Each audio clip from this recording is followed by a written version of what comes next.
ಭಾರತದ ಮುಕುಟಮಣಿ ಜಮ್ಮು ಕಾಶ್ಮೀರ ಮತ್ತೊಮ್ಮೆ ಉದ್ವಿಗ್ನಗೊಂಡಿದೆ. ಪಾಕ್ ಪೋಷಿತ ಉಗ್ರರ ಅಟ್ಟಹಾಸಕ್ಕೆ ಕಾಶ್ಮೀರ ಕಣಿವೆ ಹೊತ್ತಿ ಉರಿದಿದ್ದು 26 ಜನರು ಬಲಿಯಾಗಿದ್ದಾರೆ. ಅದರಲ್ಲೂ ಕಾಶ್ಮೀರ ನೋಡಲು ಹೋಗಿದ್ದ ಇಬ್ಬರು ಕನ್ನಡಿಗರು ಭಯೋತ್ಪಾದಕರ ಕ್ರೌರ್ಯಕ್ಕೆ ಪ್ರಾಣ ಅರ್ಪಿಸಿದ್ದಾರೆ. ಇದಿಷ್ಟೇ ಅಲ್ಲ, ಕರ್ನಾಟಕದ ಇನ್ನೂ 40 ಮಂದಿ ಅತಂತ್ರ ಸ್ಥಿತಿಯಲ್ಲಿ ಶಾಕಿಂಗ್ ಮಾಹಿತಿ ಹೊರಬಿದ್ದಿದೆ. ಈಗಾಗಲೇ ಶಿವಮೊಗ್ಗದ ರಿಯಲ್ ಎಸ್ಟೇಟ್ ಉದ್ಯಮಿ ಮಂಜುನಾಥ್ ಹಾಗೂ ಹಾವೇರಿಯ ಭರತ್ ಭೂಷಣ್ ಟೆರರಿಸ್ಟ್ ಅಟ್ಯಾಕ್ಗೆ ಬಲಿಯಾಗಿದ್ದಾರೆ. ಹತ್ಯೆಗೀಡಾದ ಮಂಜುನಾಥ್ ಹಾಗೂ ಪಲ್ಲವಿ ದಂಪತಿ ಶಿವಮೊಗ್ಗದಲ್ಲಿ ವಾಸವಿದ್ರು. ಶಿವಮೊಗ್ಗದಲ್ಲಿ ಹಲವು ವರ್ಷಗಳಿಂದ ರಿಯಲ್ ಎಸ್ಟೇಟ್ ವಲಯದಲ್ಲಿ ಮಂಜುನಾಥ್ ರಾವ್ ಕೆಲಸ ಮಾಡ್ತಿದ್ರು. ಮಗನ ಶಾಲೆ ರಜೆ ಕೂಡ ಇದ್ದಿದ್ರಿಂದ ಕಾಶ್ಮೀರಕ್ಕೆ ಪ್ರವಾಸಕ್ಕೆ ಹೋಗಿದ್ರು. ಕಾಶ್ಮೀರದ ಪಹಲ್ಗಾಂವ್ನಲ್ಲಿನ ರೆಸಾರ್ಟ್ನಲ್ಲಿದ್ರು. ಅಲ್ಲಿ ಊಟ ಮಾಡುವ ವೇಳೆ ಉಗ್ರರು ಕ್ರೌರ್ಯ ಮೆರೆದಿದ್ದಾರೆ. ಮತ್ತೊಂದೆಡೆ ಉಗ್ರರ ದಾಳಿಯಲ್ಲಿ ಮೃತಪಟ್ಟ ಭರತ್ ಹಾವೇರಿ ಮೂಲದವರು.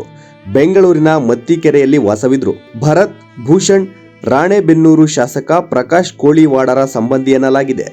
3 ದಿನಗಳ ಹಿಂದೆ ಕಾಶ್ಮೀರ ಪ್ರವಾಸಕ್ಕೆಂದು ಪತ್ನಿ ಸುಜಾತಾ ಹಾಗೂ ಮಗನ ಜೊತೆ ತೆರಳಿದ್ರು. ಈಗ ದುರಂತ ನಡೆದಿದೆ.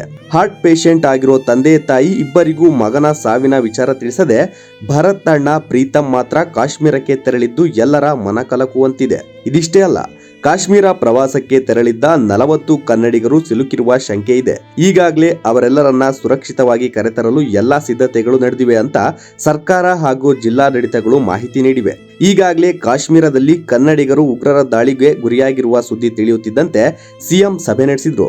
ಮುಖ್ಯ ಕಾರ್ಯದರ್ಶಿಗಳು ಹಿರಿಯ ಪೊಲೀಸ್ ಅಧಿಕಾರಿಗಳ ಬಳಿ ಮಾಹಿತಿ ಪಡೆದ್ರು. ತಕ್ಷಣವೇ ಕನ್ನಡಿಗರ ನೆರವಿಗೆ ಸೂಚಿಸಿದ್ರು. ಸಚಿವ ಲಾಡ್ ನೇತೃತ್ವದಲ್ಲಿ 2 ತಂಡ ಕಳುಹಿಸಿದ್ದಾರೆ. ಸದ್ಯ ಒಂದು ತಂಡ ಕನ್ನಡಿಗರ ರಕ್ಷಣೆಯ ಜವಾಬ್ದಾರಿ ತೆಗೆದುಕೊಂಡಿದ್ರೆ ಮತ್ತೊಂದು ತಂಡ ಕನ್ನಡಿಗರ ಮೃತದೇಹವನ್ನ ತರಲಿದೆ. Bureau report, boss TV Kannada.